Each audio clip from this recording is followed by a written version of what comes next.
लोकप्रतिनिधीसाठी यापुढील कालखंडामध्ये सगळ्यात मोठं जे चॅलेंज असेल ते म्हणजे आरोग्यासाठी आपण सगळ्यात महत्त्वाचं काम केलं पाहिजे. कारण दिवसेंदिवस आरोग्याच्या समस्या वाढत चाललेल्या आहेत. तुम्ही पाहिलं असेल लहान लहान मुलांना कॅन्सर सारखा आजार होतोय. महिलांच्या बाबतीत ब्रेस्ट कॅन्सर सारखं प्रमाण तर इतकं महाभयंकर वाढलेलं आहे. म्हणजे अनेक आजार या सध्या आपल्याला पाहायला मिळतात. त्यामुळं लोकप्रतिनिधींनी या पुढील काळामध्ये सामाजिक विकासाची कामं करीत असताना आरोग्याच्या बाबतीत सुद्धा अलर्ट झालं पाहिजे आणि जास्तीत जास्त आरोग्याच्या सुखसुविधा कशा ग्रामीण भागात प्रत्येक वाडी वस्ती उपलब्ध करून देता येईल त्यासाठी प्रयत्न केला पाहिजे. आज आम्ही निलेश लंके प्रतिष्ठान संचलित शरदचंद्रजी पवार आरोग्य रथ हा तुम्हाला या ठिकाणी पाहायला मिळतो. त्या रथामध्ये आपण डोळ्याची चेकअपच्या एकदम चांगल्या क्वालिटीच्या मशीन ठेवलेल्या आहे. प्रत्येक वाडी वस्ती गेल्यानंतर त्या ठिकाणी डोळ्याची चेकअप करायची. जो नंबर लागलेला असेल त्याला लगेच त्या ठिकाणी चष्मा द्यायचा आणि मोतीबिंदू जर निघाला तर त्याची नाव नोंदणी करायची आणि 1-2 दिवसांनी या सगळ्या मोतीबिंदू ज्यांना ज्यांना निघाला त्यांचं ऑपरेशन करून आणायचं. आणि आपण ECG मशीन सुद्धा या आरोग्य रथामध्ये ECG मशीन ठेवलेली आहे. म्हणजे बाकी चेकअप सुद्धा या रथामध्ये ठेवलेलं आहे. म्हणजे एक हॉस्पिटलच आहे, हे छोटं हॉस्पिटलच बनवलेलं आहे. आणि हे सगळं याला CCTV फुटेज लावलेले आहे, CCTV कॅमेरे लावलेले आहेत. म्हणजे ही गाडी कुठं आहे, गाडी किती चेकअप होतात आणि एक तज्ज्ञ डॉक्टरांची टीम या गाडीबरोबर असणार आहे. प्रत्येक गावात गेल्यानंतर आदल्या दिवशी आमची अलाउन्सीची गाडी जाणार, ते अलाउन्सिंग करणार आणि दुसऱ्या दिवशी जाऊन हे सगळे चेकअप होणार. अशा प्रकारचा हा आमचे आरोग्य रथ आहे. कारण आम्ही कोविडमध्ये आदरणीय शरदचंद्रजी पवार आरोग्य मंदिर या नावाने आम्ही कोविड सेंटर चालवलं आणि त्यावेळेस आमच्या लक्षात आलं की या पुढील कालखंडामध्ये आपण आरोग्यासाठी काम केलं पाहिजे. त्यामुळे ही एक मॉडेल गाडी अशा आम्ही प्रत्येक माझ्या नगर दक्षिण लोकसभा मतदारसंघामध्ये गाड्या तयार करण्याचं माझं मनोदय आहे. आम्ही अजून एक गाडी लवकरच आमची येत आहे, ती म्हणजे कॅन्सर तपासणीची एक गाडी आम्ही बनवत आहे. प्रत्येक वाडी वस्तीवर जाऊन कॅन्सरची तपासणी करायची. आत्ता पण माझ्या मतदारसंघामध्ये आरोग्याचे कॅम्प चालू आहे, त्यामध्ये ब्रेस्ट कॅन्सरची तपासणी चालू आहे महिलांची. आणि दुसरी म्हणजे रक्तदान शिबिर. त्या रक्तदान शिबिर रक्तदात्याला आम्ही 5 लाख रुपयाची विमा पॉलिसी सुद्धा देणार आहे. एकंदरीत आपण बघितलंय की आता विधानसभेच्या लोकसभेच्या निवडणुका पार पडलेल्या आहेत, विधानसभेच्या निवडणुका येऊ पाहत आहेत. आपण बघितलं की तिरुपती मंदिरमध्ये प्रसादावरून पुन्हा एकदा वाद सुरू झालेला आहे. शेवट आता प्रत्येक ठिकाणी तिरुपती मंदिरावर प्रसादावरून वाद चालू आहे.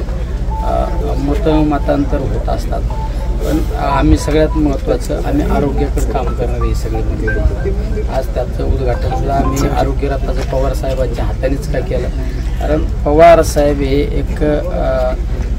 एक अशी एक शक्ती, त्या शक्तीचा जर आपल्याला एक वरद हस्ता असला तर आरोग्यामध्ये काम करायला काही अडचण नाही.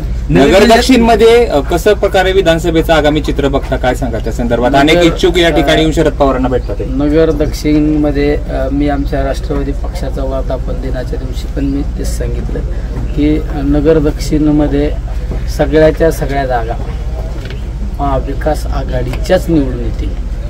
हा आमचा महाविकास आघाडीचा निर्धार आहे. अनेक इच्छुक असतात, प्रत्येक पक्षात इच्छुक असतात. प्रत्येक आमच्या महाविकास आघाडीमध्ये आदरणीय पवारसाहेब, आदरणीय उद्धवसाहेब ठाकरे, आदरणीय काँग्रेसचे नेते बाळासाहेब थोरात असो, नाना पटोले असो, या विचारातून ही महाविकास आघाडी तयार झाली. त्यामुळं कुठल्या पक्षाला उमेदवारी जाती त्यापेक्षा आम्हाला महाविकास आघाडीचा आमदार निवडून आणायची सगळ्यात आमचं महत्त्वाचं आमच्या समोरचं एक चॅलेंज असणार. भले अजितदादांबरोबर आता आमदार असले तरी निवडणुका लागल्यानंतर बरेच आमदार शरदचंद्र पवार गटाकडे येण्याची शक्यता आता त्या ठिकाणी वर्तवली जातात. नाही, आता तो विषय वरिष्ठ पातळीवरचा विषय आणि त्या विषयावर माझ्यासारख्या एखाद्या छोट्या कार्यकर्त्याने भाष्य करणं चुकीचं आहे.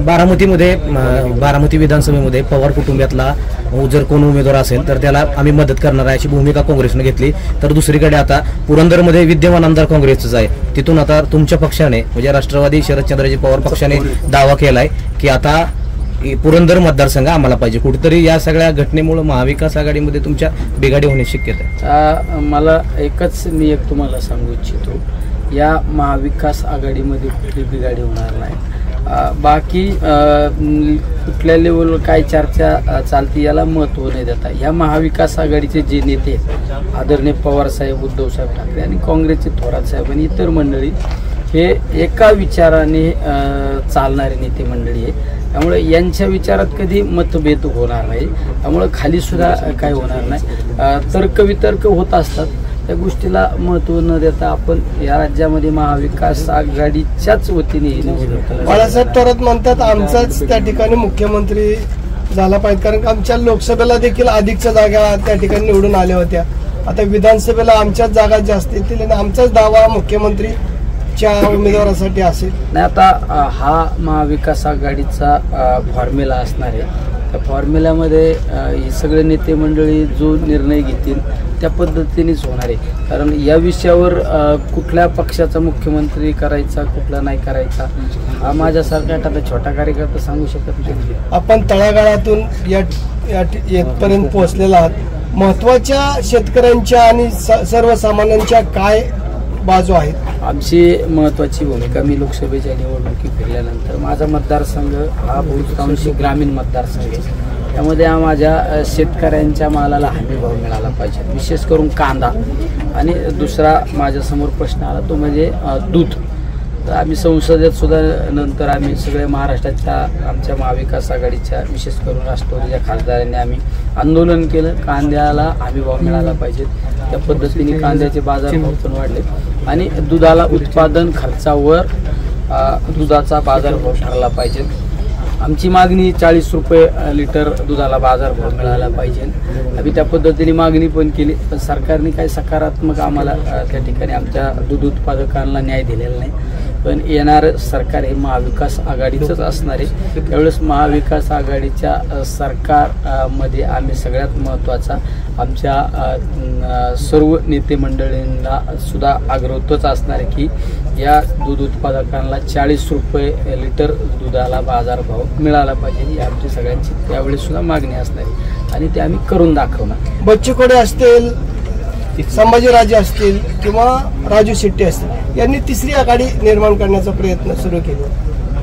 आज चित्र दिसतंय, पण उद्या काय चित्र असं सांगू शकत नाही. राजकारण हे एका दिवसाला बदलत असतं. आज दिसतंय, पण उद्या हे चित्र राहील म्हणून वाटत नाही. राष्ट्रवादी काँग्रेस पक्ष आणि घड्याळ चिन्ह या प्रकरणाचा सुप्रीम कोर्टात जोपर्यंत निकाल लागत नाही तोपर्यंत अजित पवारांना नवीन चिन्ह द्या अशी मागणी तुमच्या पक्षाकडून करण्यात आली आहे. कसं बघायचं? आमच्या पक्षाला प्रवक्ते आणि पक्षाची बाजू मांडणारे नेते मंडळी त्या बाबतीत ते नेहमी वक्तव्य करीत असतात. माझी खासदारांची भेट होती का कधी? नाही, माझी त्यांची राजकीय जीवनामध्ये कधी भेट झाली पण नाही, यापुढील कालखंडामध्ये सुद्धा होणार नाही. निलेश लंके ज्याच्या विरोधात निवडणूक लढवतो त्याच्याबरोबर कधी हात मिळवून करीत नसतो. एबीपी माझा, उघडा डोळे बघा नीट.